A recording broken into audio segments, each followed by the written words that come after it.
I think they're good. I mean, if I'm not mistaken, they're ranked this week, right? What did they get in? 24. So, which another top 25 team we're playing, and it's great for our league. But they've had an outstanding year so far, and certainly that was a huge win beating Texas, and it could have gone, either way in Ames. They had the ball with the last possession to win or tie. So, I like their team. They're extremely athletic.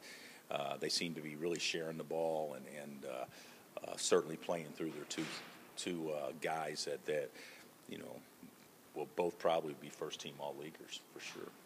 Well, trust me, we won't be the only team that's played them that said, hey, you know what, we should try to stop Forte and Nash. I mean, there's a couple other teams that thought that too and haven't been successful. So the big thing is make sure you limit their good touches, but not at the expense of letting the other guys have big days. So I'm okay with them getting their averages or even more if it means we shut down everybody else. But what could really hurt us if they get theirs and then we put so much attention on them, it opens up stuff for everybody else. So we're going to have to do a great job on those two. Yeah, I think in the past we've always thought, hold serve at home and split on the road, you got a great chance.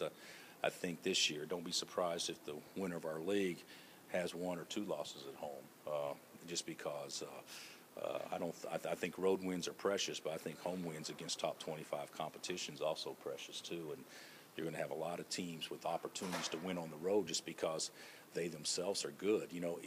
It's one thing, the teams that have the best chance to win on the road are the teams that are the best teams.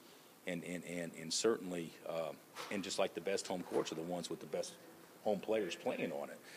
But when you have equally balanced teams, playing night in and night out, you're going to have more mild upsets, so to speak, than you've ever had before, and I certainly think that'll be the case. And that's been pretty evident in the first, week of the season so far.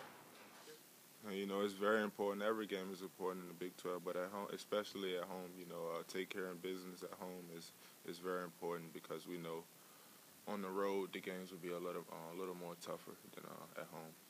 Well, we learned that he has a quick shot. He can get his shot off pretty good. He can shoot it from deep. He can shoot it with guys in his face. Make contested shots, and just think you have to stay engaged with him and don't give him no open looks. Nash is a great player. Him and Forte, I think, is leading the lead in scoring. He has a great mid-range shot. He's good around the rim. He's good in transition. He's good with both hands, so he's a pretty good player. We're happy to have Devontae back. He make things easier for my teammates just as well as I do, and it's always good to have another ball handler in the game with me. So, maybe I can come up on the wing sometimes and not just bringing the ball up every time. I would say so. But, Perry, he has a nice feel around the rim. He can score with either hand, left or right hand. He can also knock the mid-range jumper down, and capable of shooting a three pretty well. So, I would say so. Just getting easy baskets around the rim for Perry and creating easy shots for him. No, I'm just kind of taking everything as it comes, and just trying to work hard during practice and have kind of what I do in practice, determine if I'm doing good in practice, then maybe hopefully the coaches will see that, and if they need me or think I would do good in a certain situation or opportunity, then maybe my name will come up. Oh yeah, definitely. I mean that's kind of what the I guess saying is, the guys that start, of course, they know who they are and they know that they need to be ready. And then the guys who come off the bench, of course, they have to be ready too, because whether it's foul trouble or injury or something like that, or, maybe the guys who are starting aren't, having an off day or something like that, and, during the game, you kind of have to have a backup, just in case something like that happens. So, and, that's pretty much what the guys on the bench are, is just, helping out and whenever they can.